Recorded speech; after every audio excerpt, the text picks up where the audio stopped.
अस्सलामुअलैकुम and welcome welcome welcome मेरे प्यारे स्टूडेंट्स। मैं गुलाम शब्बीर, आपका टीचर, आपका दोस्त, आपका भाई। इसमें आज के लेक्चर में भी बड़ी हलचल मचने वाली है, मतलब कहने का बहुत मज़ा आने वाला है। स्टूडेंट्स, मैंने हर क्वेश्चन की टाइमिंग दी हुई है, आप टाइम कोड की मदद से किसी भी क्वेश्चन तक जा सकते हैं। और अब हम अपने लेक्चर को करते हैं स्टार्ट। जी स्टूडेंट्स, अब हम करेंगे अपना क्वेश्चन नंबर 8। कौन सा? क्वेश्चन नंबर 8 करते हैं।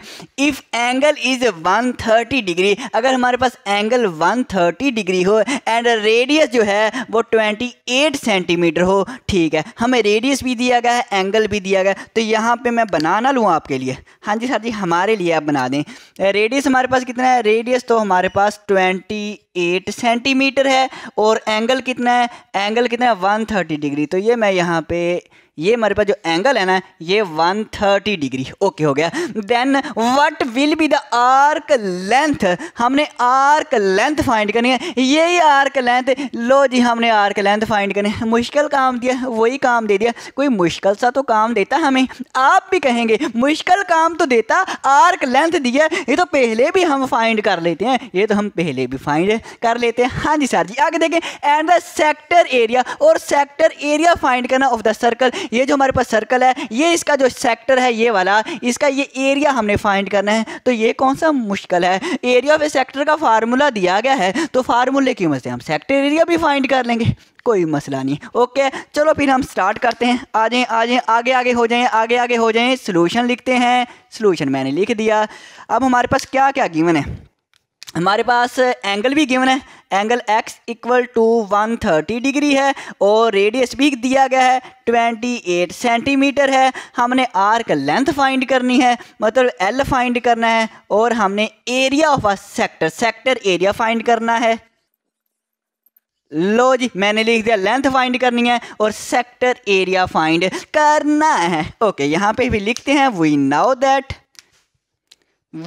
दैट हम जानते हैं आर्क लेंथ मतलब L इक्वल होता है x/360 मल्टीप्लाई बाय 2πr। तो पहले चाहे आप आर्क लेंथ फाइंड कर लें, L फाइंड कर लें, चाहे आप सेक्टर एरिया फाइंड कर लें, जो चीज़ मर्जी पहले आप फाइंड कर सकते हैं। जो आपका दिल करे ना वो फाइंड करना। ओके ओके सर जी, वही करें। मेरा दिल तो यही कर रहा था कि हम आर्क लेंथ फाइंड करें। x कितना दिया गया है? 130 डिग्री दिया गया है और 360 मल्टीप्लाई बाय 2π। हेलो, क्या सोच रहे हैं? भाई सोचना कुछ नहीं है, सिर्फ आपने फोकस जो है ना मेरी तरफ करना, मतलब स्क्रीन की तरफ करना है। ओके सर जी, हम स्क्रीन पे ही करेंगे। पाई हमारे पास कितना है? 22/7 होता है। r कितना है? r 28 है, 28 दिया गया है। ओके हो गया। अब कैंसिल वैंसिल करें। पहले तो 0 से 0 कैंसिल होगी। ओके हो गया। ये भी 2 पे, ये भी 2 पे, 2 1s are 2, 2 18s are 36 होता है। ये भी 2 पे, 2 9s are 18, ये भी 2 पे, 2 11s are 22। और कुछ होता है, और कुछ होता है, और कुछ नहीं हो रहा। तो फिर हम इनको आपस में मल्टीप्लाई कर देते हैं। नहीं, ये हो रहा है। 7 1s are 7 और 7 4s are 7 4 28, 7 4s are 28। लो जी, खत्म हो गया। अब ऊपर वालों को मल्टीप्लाई करते हैं। 11 4s are 44, 44 plus 13, 4 3s are 12, 2 आएगा, 1 कैरी, 4 3s are 12 प्लस 1 13 आएगा। 1 को 4 से मल्टीप्लाई आएगा, 4 1 को 4 से मल्टीप्लाई किया, 4 2 4 प्लस 3 7 और 4 प्लस 1 5 आ जाएगा। मतलब हमारे पास जो न्यूमरेटर है ना, हाँ जी सर जी, जो न्यूमरेटर है वो 572 है और डिनोमिनेटर 9 ही है। 9 1 9 है। इसको हम डिवाइड करते हैं, तो यहाँ पे मैं डिवाइड कर देता हूँ। तो स्टूडेंट्स, ये मैंने आपके लिए डिवाइड कर दिया है। 572 डिवाइड बाय 9 करें, 63.5555 ही आई जा रहा है। तो हमने कहाँ तक लिखना है? हमने तो सिर्फ पॉइंट के बाद 2 डिजिट लिखने, लिखवाना ज़रा। 63.56 किसने लिखवाया? 6, बिल्कुल सही, 6 ही आएगा, क्योंकि हमारे पास 5, ये दूसरा डिजिट, इससे जो नेक्स्ट डिजिट है अगर ये 5 हो या 5 से बड़ा हो तो इसमें हम 1 ऐड कर दें, तो 5 में 1 ऐड होगा, 6 आएगा। लेकिन आपकी बुक बुक में 63.55 ही दिया हुआ है, तो बेहतर है 5-6 राउंड ऑफ कर लें। लो जी हमारी लेंथ आ गई। और क्या हमने फाइंड करना है? सेक्टर एरिया फाइंड करना है। तो हम यहाँ पे फिर लिख रहे हैं सेक्टर एरिया। क्या लिखते हैं सर जी? सेक्टर एरिया लिखना है। सेक्टर एरिया का फार्मूला क्या है? एरिया ऑफ ए सेक्टर का फार्मूला क्या है? x upon 360 multiply by pi r square. Pi r square क्या है? Pi r square. तो x हमारे पास कितने हैं? x कितना है? x हमारे पास है 130। x हमारे पास 130 ओवर 360 मल्टीप्लाई बाय पाई। पाई की कीमत होती है 22/7। और r कितना है? r भाई साहब जो है ये 28। r भाई साहब 28 है। 28 का स्क्वायर आ जाएगा। साथ ही थोड़ा सा बड़ा लिखने, ओके बड़ा लिख दिया है। तो फिर इसको कैंसिल वैंसल करते हैं ना। जितना ज़्यादा कैंसिल करेंगे उतना ही ज़्यादा हमारे लिए अच्छा रहेगा। फिर डिवाइड भी करना है ना, तो डिवाइड आसान हो जाएगा, क्योंकि कैलकुलेटर की इजाज़त तो नहीं है। अगर आपको इजाज़त है फिर तो आपकी मौज है। 130 को 20 से मल्टीप्लाई करना, 28 के स्क्वायर से मल्टीप्लाई करना, जो आंसर आएगा ऊपर लिख लेना। और डिनोमिनेटर में 360 को 7 से मल्टीप्लाई करना, नीचे लिख लेना। दोनों को डिवाइड करना, आंसर आ जाएगा। लेकिन अगर कैलकुलेटर की इजाज़त नहीं है फिर तो हमें कैंसिल करना ही पड़ेगा। तो देखा पहले 0 से तो 0 कैंसिल होगी ना, तो क्या रहेगा? 13/36 मल्टीप्लाई बाय 22/7 है। तो ये देखें 28 का स्क्वायर है ना, तो 28 के स्क्वायर को मैं लिख सकता हूँ 28 मल्टीप्लाई बाय 28। आप भी सारे कहेंगे हाँ जी सर जी लिख सकते हैं। हाँ जी, क्योंकि स्क्वायर है ना, तो 28 मल्टीप्लाई बाय 28 लिख लिया। क्यों लिखा है? क्योंकि देखें 7 1 जार 7, 7 4 जार 28 और 4 1 जार 4, 4 9 जार 36 कैंसिल होता है इसलिए। अब नीचे देखें डिनोमिनेटर में तो सिर्फ 9 1 जार सिर्फ 9 ही रह गया है। और न्यूमिनेटर में देख लें 13 है, 22 है और 28 है। इनको आपस में मल्टीप्लाई कर लेते हैं। तो यहाँ पे मैं मल्टीप्लाई कर देता हूँ। स्टूडेंट्स मैंने आपके लिए मल्टीप्लाई कर दिया है। 22 को 13 से मल्टीप्लाई किया तो मेरे पास 286 आया। फिर 286 को क्या बचा था? ऊपर 28 बचा था, इसको मैंने मल्टीप्लाई कर दिया। जब इन दोनों को मल्टीप्लाई किया 8008 आया। न्यूमिनेटर को आपस में मल्टीप्लाई किया तो 8008 आया है और नीचे तो 9 था। अब देखना आप इजी रहेगा, डिवाइड करना इजी रहेगा। और ये मैं डिवाइड भी आपके लिए कर दिया, वैसे तो आप कर लेंगे, लेकिन अगर कहीं से आपको कन्फ्यूजन हो तो यहाँ से देख लेना। ये मेरे पास आंसर है। डिवाइड होने के बाद क्या आया है? 889.7 कितने डिजिट? 2 डिजिट लिखने हैं पॉइंट के बाद। अब ये जो डिजिट है इससे लिखने से पहले ये देख लें आगे वाला डिजिट 5 से बड़ा तो नहीं है? बड़ा है, तो 7 में 1 ऐड कर देंगे तो 7 और 8 आ जाएगा। और आपकी बुक में तो 0.77 है, बेहतर है कि राउंड ऑफ कर लें। ओके हो गया। अब इसमें देखें हमारे पास इसका यूनिट क्या है? सेंटीमीटर। क्या है? सेंटीमीटर यूनिट है ना। लेकिन जब एरिया निकालें तो एरिया का जो यूनिट होता है वो स्क्वायर में लिखते हैं। स्क्वायर में लिखते हैं, याद रखना मैं कह रहा हूं स्क्वायर में लिखते हैं। तो सेंटीमीटर स्क्वायर लाजमी लिखना है। लो जी सेक्टर एरिया भी हमने निकाल दिया है। तो फिर करते हैं नेक्स्ट। तो जी स्टूडेंट्स अब हम करते हैं अपना क्वेश्चन नंबर 9। तो क्वेश्चन नंबर 9 की स्टेटमेंट क्या है? गुलशन वांट्स टू क्रिएट। गुलशन भाई साहब है वो बनाना चाहता है, गार्डन बनाना चाहता है in the shape of sector. Sector की shape of the circle. Circle के सेक्टर की शक्ल का एक गार्डन बनाना चाहता है। कौन बनाना चाहते हो? तुम बनाना नहीं, गुलशन बनाना चाहता है। अब सेक्टर पता है ना क्या है? ये हमारे पास सर्कल है, 2 रेडियस, और ये हमारे पास जो आर्क है ये बाउंड्रीज के दरमियान वाला ये जो एरिया होता है इसे हम सेक्टर कहते हैं। ओके, ये हमारे पास सेक्टर है। ऑफ रेडियस, इस सेक्टर का रेडियस कितना है? 52 फीट है। ये जो हमारे पास गुलशन भाई साहब ना इसके जो बाग का ये जो रेडियस है ना 42 फीट है। And having a central angle of 120 degree. जो हमारे पास ये जो एंगल है ना ये हमारे पास कितना है? 120 डिग्री है। Calculate the area. Calculate the area. Area हमने फाइंड करना है, ये हमने एरिया फाइंड करना है। Okay, calculate the area of A grass. Grass का एरिया फाइंड करना है। विच इज रिक्वायर्ड, जो इसे दरकार है, ज़रूरत है, टू कवर द गार्डन, इस गार्डन को कवर करने के लिए रिक्वायर्ड ग्रास का एरिया मालूम करना है, मतलब एरिया मालूम करना है। अब एरिया मालूम करना है, ये तो आर्क लेंथ का फार्मूला है, ये है एरिया का formula. Area of a sector equal होता है x over 360 multiply by pi r square. तो यहाँ पे मैं सोल्यूशन लिखता हूँ। तो ये सोल्यूशन लिखा। अब मेरे पास है क्या क्या चीज़, मेरे पास एक तो रेडियस दिया गया है, रेडियस मेरे पास है 42 फीट, ओके है, और मेरे पास एंगल भी है, एंगल को x से रिप्रेजेंट करते हैं, एंगल जो है वो 120 डिग्री है। हाँ जी, क्या फाइंड करना है, area of a sector, area of a sector हमने फाइंड करना है। तो ये मैंने लिख दिया, एरिया ऑफ अ सेक्टर हमने फाइंड करना है। तो हम यहाँ पे लिखते हैं, फिर वी नाउ दैट हम जानते हैं area of a sector, area of a sector x over 360। अच्छा जी, x over 360 multiply by pi r square है। वैल्यू पुट करें, जल्दी जल्दी आंसर निकाल दें, करना जरा। x हमारे पास कितना है, x हमारे पास क्या एंगल है 120 ओवर 360 मल्टीप्लाई बाय पाई, पाई की कीमत होती है 22/7 या 3.14 भी होती है, वो भी लिख सकते हैं। अगर कैलकुलेटर की इजाज़त है वो भी लिख सकते हैं। दो कीमतें हैं, या ये लिख लें या वो लिख लें। तो मैं तो यहाँ पे ये लिखूंगा क्योंकि मुझे कैलकुलेटर की इजाज़त नहीं है, तो मैं तो विदाउट कैलकुलेटर करना है, तो इसलिए मैंने पाई की कीमत यही रखनी है। पाई की कीमत आ गई जी, हाँ जी आ गई सर जी। आर की कीमत सर जी, आर सर जी हमारे पास 42 है, सर जी 42 का स्क्वायर आएगा, हाँ जी 42 का स्क्वायर आएगा। सर जी अब कैंसिल करना है, बिल्कुल कैंसिल करना है। इस स्क्वायर को मैं 42 के स्क्वायर को मैं ज़रा ऐसे ना लिख लूँ, कैसे सर जी, मैं लिख के बताता हूँ, मल्टीप्लाई 22/7। मैं 42 के स्क्वायर को लिख लूँ 42 मल्टीप्लाई बाय 42। हाँ जी सर जी ऐसे तो लिख सकते हैं।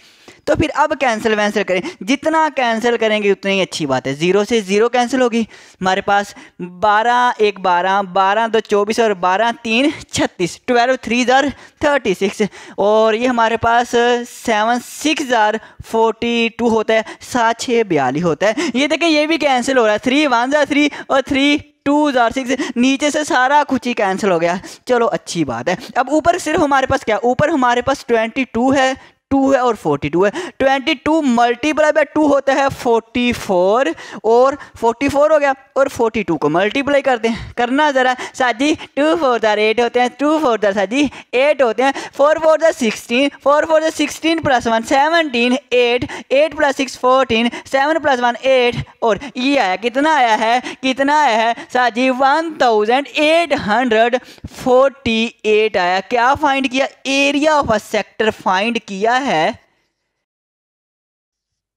तो ये मैंने लिख दिया, एरिया ऑफ ए सेक्टर 1848। अच्छा यूनिट क्या आएगा, यूनिट देखना हमारे पास 42 फीट था ना, तो हमारे पास भी इसका फीट का स्क्वायर आ जाएगा। जब एरिया निकालते हैं FT, फीट को हम सिंपल शॉर्ट फॉर्म में FT लिख देंगे फीट को ना, तो फीट का क्या आ जाएगा, स्क्वायर आ जाएगा। एरिया के लिए क्या होता है, स्क्वायर, यूनिट के ऊपर स्क्वायर लिखते हैं, तो मैंने स्क्वायर ही लिखा है। ओके करें फिर नेक्स्ट, हाँ जी सर जी करें। तो जी स्टूडेंट्स अब हम करेंगे अपना क्वेश्चन नंबर 10। तो क्वेश्चन नंबर 10 की स्टेटमेंट पढ़ते हैं, आ जाओ फिर पढ़ते हैं। A sector of a circle, एक सर्कल के सेक्टर का, sector with an area, area दिया, एरिया क्या है 26 पाई। वो ये कह रहा है कि एक सर्कल है, उसके सेक्टर का जो एरिया है ना वो 26 पाई सेंटीमीटर स्क्वायर है। ओके हो गया।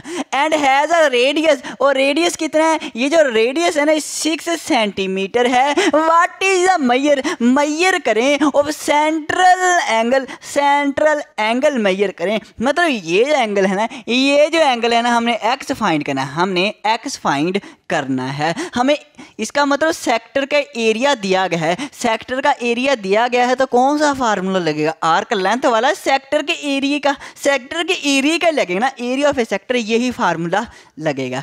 अब देखिए हमें क्या दिया गया, एरिया ऑफ ए सेक्टर दिया गया 26 पाई है। ओके, रेडियस हमें दिया गया r 6 centimetre. What is the central angle, x से डिनोट करते हैं, x हमने फाइंड करना है। वही now that area of a sector x over 360 multiply by pi r का स्क्वायर आएगा। जरा वैल्यू पुट करना। तो एरिया ऑफ ए सेक्टर कितना है हमारे पास 26 पाई है ना, 26 पाई है। और x कितनी है, x सर जी हमने फाइंड करना है, बिल्कुल x तो हमने फाइंड करना है। मल्टीप्लाई हमारे पास क्या है, पाई है। अब पाई की कीमत ये वाली 22/7 नहीं लिखनी, अब सिर्फ हम पाई ही लिखेंगे। अब क्यों नहीं कीमत लिखनी, उसकी वजह यह है पाई यहाँ भी है, यहाँ भी पाई से कैंसिल हो जाएगा, इसलिए हम पाई की कीमत नहीं लिखेंगे। आर हमारे पास कितना है, 6 है, तो ये 6 है तो 6 का स्केयर आ जाएगा। अब देखिए हमने इसमें सेंट्रल एंगल फाइंड करना है, एक्स फाइंड करना है, तो ये जो चीज़ें इसे मल्टीप्लाई हो रही हैं या डिवाइड हो रही हैं, ये हम सारी की सारी दूसरी साइड पे ले जाएंगे। ओके, तो यहाँ पे हमारे पास क्या है, 26 पाई है। ओके, अब 360 x से डिवाइड हो रहा है, जब ये लेफ्ट साइड पे आएगा तो मल्टीप्लाई, डिवाइड हो रहा है तो मल्टीप्लाई। ओके है, अब पाई मल्टीप्लाई हो रहा है x से, तो ये हमारे पास यहाँ पे आके क्या हो जाएगा, डिवाइड हो जाएगा। और हमारे पास ये 6 जो 6 का स्क्वायर है मल्टीप्लाई हो रहा है, तो जब हमारे पास ये लेफ्ट साइड पे आएगा तो डिवाइड हो जाएगा। 6 का स्क्वायर, 6 के स्क्वायर को मैं ये नहीं लिख सकता 36 लिख सकता हूँ, क्योंकि 6 का स्क्वायर होता है 6 मल्टीप्लाई बाय 6, तो 36 होता है, तो मैं लिख सकता हूँ, बिल्कुल लिख सकता हूँ, आप सारे भी लिख सकते हैं। और यहाँ पे क्या रह गया, x रह गया। हमने जो चीज़ फाइंड करनी थी वो एक तरफ आ गई, बाकी सारा कुछ दूसरी तरफ हमने भेज दिया। हाँ जी हाँ जी, अब कैंसिल करें तो ये हमारे पास 36 1 जार 36, 36 1 जार 36 और 0 वैसे आ जाएगी, 10 बन जाएगा। और कैंसिल होता है बिल्कुल, पाई भाई साहब भी कैंसिल होते हैं। क्या बचा, नीचे तो कुछ नहीं बचा, सिर्फ ऊपर बचा है। 26 को 10 से मल्टीप्लाई करें, 26 1 जार 26 और 0 साथ में वैसे आ जाएगी, तो 260 है। क्या यहाँ पे सेंटीमीटर अब आएगा, अब नहीं यूनिट सेंटीमीटर है, क्यों, क्योंकि हमने सेंट्रल एंगल फाइंड करना है, तो सेंट्रल एंगल को सेंटीमीटर में नहीं डिग्री में लिखते हैं। क्या लिखते हैं, एंगल में डिग्री लिखते हैं, और छोटा सा जीरो करके ऊपर लिख देते हैं, जो कि डिग्री को रिप्रेजेंट करता है। ओके सर जी, तो हम एक्स को लेफ्ट साइड पे लिख लेते हैं और 260 डिग्री को राइट साइड पे लिख लेते हैं। लो जी, हमारा आंसर आ गया है। करते हैं फिर नेक्स्ट। तो जी स्टूडेंट्स, अब हम करेंगे अपना क्वेश्चन नंबर 11, मतलब लास्ट वाला क्वेश्चन है। ज़रा गौर से इसकी स्टेटमेंट को समझना, बड़ा ही इंटरेस्टिंग सा ये वाला क्वेश्चन है। इफ़ अ क्लॉक्स फेस, ये घड़ी का जो फेस है ना, मेजर किया गया है 14 इंच अक्रॉस। ये जो हमारे पास घड़ी है ना, इसका ये जो फेस है ना, वो कहता है 14 इंच है। जब भी सर्कुलर शेप का कहा जाएगा ना, 14 इंच है, सर्कुलर शेप का कहा जाएगा ये 22 इंच है, तो आप इसका मतलब ये होता है कि वो डायामीटर का हमें बता रहा है। जैसे सर्कुलर शेप है, उसने कहा कि 14 इंच है ना, उसका मतलब ये है कि जो हमारे पास डायामीटर है ना, ये हमारे पास डायामीटर है, ये 14 इंच है। कितना है, 14 इंच है। डायामीटर का पता है ना हमारे पास है कि ऐसी लाइन जो बाउंड्री को दो जगह पे टच करे और सेंटर में से गुजरे, उस लाइन को डायामीटर कहते हैं। तो इसका मतलब डायामीटर वो कह रहा है कि 14 इंच है। ओके है, अगर क्लियर है तो कहना एक दफ़ा, क्लियर है कहना एक दफ़ा। हाँ बिल्कुल, आगे देखें। हाउ मच एरिया, हमने एरिया फाइंड करना है। हाउ मच एरिया, कितना एरिया होगा, इज बिटवीन, दरमियान में, किन के दरमियान में, the minute and hour hands at 5 o'clock, 5 बजे कहता है घंटे और मिनट की सुई के दरमियान जो एरिया है ना, वो फाइंड करना है। ये देखो मैंने क्लॉक बनाया हुआ है, तो ये मेरे पास घंटे वाली सुई है, 5 बज गए, और ये मेरे पास मिनट वाली सुई है, ये मेरे पास मिनट वाली सुई है। देखना 5 बज गए, हाँ जी 5 बज गए। अब ये जो 5 बज जाते हैं ना, ये घंटे वाली सुई और ये मिनट वाली सुई के ये दरमियान वाला एरिया कहता है ये फाइंड करें। तो ज़रा गौर से देखना, सेक्टर नहीं बन रहा। अगर हम इसको टोटल को इससे मिला दें और इस टोटल इस सुई को इससे मिला दें, तो ये हमारे पास सेक्टर ही बन जाता है ना। तो इसका मतलब एरिया ऑफ ए सेक्टर का फार्मूला लगेगा, तो हम एरिया फाइंड कर लेंगे। जब area of a sector find करना, हमें रेडियस चाहिए और एंगल चाहिए। हम ये रेडियस फाइंड करेंगे और हम ये सेक्टर, अगर हमें ये एंगल मालूम हो जाए, एंगल और रेडियस मालूम हो जाए, तो हम एरिया फाइंड कर सकते हैं। बहुत ही आसानी से कर लेंगे ये भी। तो सॉल्यूशन लिखते हैं। तो अब सबसे पहले हम रेडियस फाइंड करते हैं। तो हम आर आसानी से फाइंड कर लेंगे। हमारे पास देखें टोटल हमें डायामीटर जो है ना 14 इंच दिया गया। तो रेडियस क्या होता है? रेडियस होता है सेंटर से लेके बाउंड्री तक का डिस्टेंस हमारे पास रेडियस होता है। तो ये टोटल लाइन का ये वाली हाफ लाइन है। तो देखें टोटल तो हमारे 14 इंच है, तो ये हाफ कितना होगा? हाफ कितना? 14 का हाफ होता है 7। इसका मतलब जो रेडियस है ना वो हमारे पास कितना है? 7 है। तो आर को हम 7 लिख लेंगे। ओके हो गया। ये हम सिंपल ऐसे कर लें। तो जो डायामीटर होता है ना, ये जो हमारे पास डायामीटर होता है ये बराबर होता है रेडियस का डबल कर दें। ये भी रेडियस है, radius plus radius r plus r 2r हो जाएंगे और 2r बराबर होता है डी के, मतलब पूरी डायामीटर लाइन के। यहाँ से भी हम आसानी से फाइंड कर लेंगे। डायामीटर हमें कितना दिया गया? डायामीटर हमें 14 इंच दिया गया है। डायामीटर 14 इंच है, 2r 2 मल्टीप्लाई हो रहा है तो राइट साइड पे आके डिवाइड हो जाएगा। तो यहाँ से भी हम रेडियस फाइंड कर लेंगे। 2 7 are 14, r आ जाएगा। r इक्वल किसके है? 7 के। 7 आ गया। ओके, अब हम करते हैं इसको रेज और एंगल फाइंड करते हैं। तो अब स्टूडेंट्स आ जाएं, हमने एंगल फाइंड करना है। ये एंगल फाइंड करना है। अब एंगल का देखना कितना इंटरेस्टिंग सा तरीका है। सो ये जो हमारे पास सर्कुलर शेप होते हैं, जो सर्कल है, सर्कल का जो टोटल एंगल होता है वो 360 होता है। कितना होता है? 360 360 डिग्री होता है इस सर्कल का टोटल एंगल। ओके है। अब आ जाएंगे घड़ी पे। तो ये हमारे पास घड़ी है, क्लॉक है, ये भी सर्कुलर शेप है, तो इसका भी टोटल एंगल जो है वो 360 होगा। ठीक हो गया। अब देखें घंटे, इसमें घंटे कितने हैं? इस घड़ी में घंटे कितने हैं? टोटल घंटे 12 हैं। टोटल कितने घंटे? 12 घंटे हैं। इसका मतलब हम ये कह सकते हैं कि 360 डिग्री बराबर होता है 12 घंटों के। 360 डिग्री बराबर होता है 12 घंटों के। ओके हो गया। अब मैं ये जानना चाहता हूँ तो एक घंटे, एक जब बज जाता है तो एक घंटे में कितने एंगल होंगे? एक घंटे में कितना एंगल होगा? तो मैं करूँगा 360 को डिवाइड करूँगा 12 से, 12 से, 12 3 36, ये 0 आ जाएगा 30। इसका मतलब एक घंटा 30 डिग्री के बराबर होता है। 12 घंटे तो 360 डिग्री के बराबर थे, तो एक घंटा 30 डिग्री के बराबर है। तो मैं ये फिर यहाँ पे कहूँगा जब एक बज जाता है, सुना, एक बज जाता है, जब एक बज जाता है ये हमारे पास घंटे वाली सुई होगी, ये मिनट वाली सुई होगी, तो इनके दरमियान जो एंगल होता है वो कितना होता है बताना ज़रा? 30 डिग्री होता है। इसका मतलब हमने ये जान लिया कि जब एक बजता है ना तो एंगल हमारे पास कितना होता है? 30 डिग्री। तो मैं यहाँ पे लिखता हूँ, तो ये मैंने सुन लिख लिया है एंगल एट 1 o'clock। 1 बजे ना जो एंगल होता है वो कितना होता है? 30 डिग्री होता है। लेकिन हमने ये नहीं, हमें चाहिए 5 o'clock, 5 बजे। जब 5 बजते हैं ना, 5 बजते हैं तो उस वक्त कितना एंगल होगा? कोई बात नहीं, वो भी आसान है। जब 1 बजे 1 बजता है, 1 घंटे का एंगल 30 डिग्री के बराबर है। जब 5 बजेंगे तो 5 घंटे बराबर होगा, 5 को इससे मल्टीप्लाई कर देते हैं। हम लिखते हैं फिर एंगल एट 5 o'clock।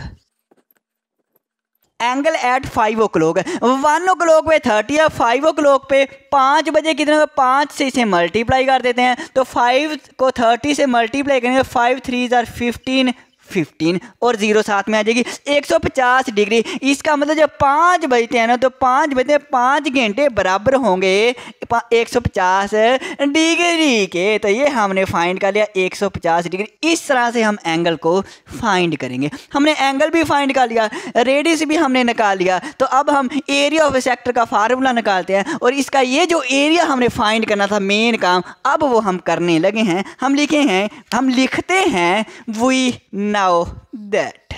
तो ये स्टूडेंट्स मैंने लिख दिया है area of a sector equal होता है x over 360 multiply by pi r का स्क्वायर। x हमारे पास कितना है? x हमारे पास कितना है? x हमारे पास 150। इसको x कह लें क्योंकि एंगल ऑफ 5 o'clock का हमने निकाल लिया, तो मतलब एंगल हमारे पास आ गया है 150 ओवर 360 मल्टीप्लाई बाय पाई। तो पाई उसने कहा था, उसने इस क्वेश्चन के स्टेटमेंट में कह दिया पाई अप्रोक्सीमेटली इक्वल है 3.14 के। वैसे ये भी 22/7 भी इक्वल इसी के होता है। तो चाहे आप ये लिख लें चाहे आप ये लिख लें, लेकिन अब उसने क्वेश्चन के अंदर कह दिया है तो मैं ये लिखूंगा। लेकिन अगर आपके टीचर ये करवाएं, यहाँ पे पुट करवाएं पाई की जगह पे तो भी सही है, अगर ये करवाएं तो भी सही है। तो मैं इस दफ़ा ये 3.14 ही पुट करूँगा, 3.14। और आर कितना दिया है? आर हमने निकाला 7, 7 का स्क्वायर आ जाएगा। अब कैंसिल वैंसिल करें तो ये 0 से 0 कैंसिल हो जाएगी, 15/36 आ जाएगा। मल्टीप्लाई बाय, तो देखिए पॉइंट है तो पॉइंट को जब ख़त्म करते हैं नीचे 1 लगाते हैं, पॉइंट के बाद जितने डिजिट हो उतनी 0 लगा देते हैं, पॉइंट ख़त्म हो जाता है, डेसिमल ख़त्म हो जाता है। और 7 है हमारे पास, 7 है तो 7 का स्क्वायर होता है 49, 7 7 ज़ार 49। अब कैंसिल वैंसिल करें, ये भी 2 पे कैंसिल होता है, ये भी 2 पे होता है, तो 2 पे कर लेते हैं। 2 1 ज़ा 2 11 बन जाएगा, 2 5 ज़ा 10 आ जाएगा, और ये हमारे पास 2 7 ज़ार 14, 147 करेगा अगर 2 पे डिवाइड। अब ये भी 2 पे किया तो ये भी 2 पे कर लेते हैं, 2 18 ज़ार 36। और कोई 2 पे डिवाइड होता है, ये भी 2 पे नहीं होता, ये भी 2 पे नहीं होता, ये भी 2 पे नहीं होता, ये भी नहीं होता, लेकिन 3 पे हो जाता है, ये भी 3 पे होता है, 3 6 ज़ार 18, 3 5 ज़ार 15। अब ये भी और कोई और किसी पे होता है, बिल्कुल होता है। तो अब सुना, फिर हम इनको आपस में मल्टीप्लाई करते हैं, न्यूमिनेटर को आपस में मल्टीप्लाई कर देते हैं और डिनोमिनेटर को आपस में मल्टीप्लाई करते हैं। 100 को 6 से मल्टीप्लाई किया तो 600 आ जाएगा, और न्यूमिनेटर को यहाँ पे मैं मल्टीप्लाई कर देता हूँ। तो ये स्टूडेंट्स मैंने आपके लिए मल्टीप्लाई कर दिया है। 157 को 5 से मल्टीप्लाई किया तो 785, और 785 को फिर मैंने 49 से मल्टीप्लाई किया तो मेरे पास आया है 38,465। तो मैंने 38,465, और नीचे डिनोमिनेटर को 6 से मल्टीप्लाई 600, तो मैंने इसको डिवाइड भी आपके लिए कर दिया। चलो मैं बता ही देता हूँ, तो अगर हम पहले 4 डिजिट लेना तो मेरे पास बनता है 3,846। मैंने अब 6 को 6 से मल्टीप्लाई, 6 6 ज़ार 36 होता है, और ये 2 0 वैसे ही लिख दी, 3600 बन गया। अब हमारे पास माइनस किया तो मेरे पास 246 बचा, नीचे मैंने 5 उतार लिया तो 2465 बचा। अब मैंने फिर 6 को 4 से मल्टीप्लाई किया, 6 4 ज़ार 24, और ये 2 0 वैसे लिख दिया, मतलब 2400 बन गया। माइनस किया 65 आया।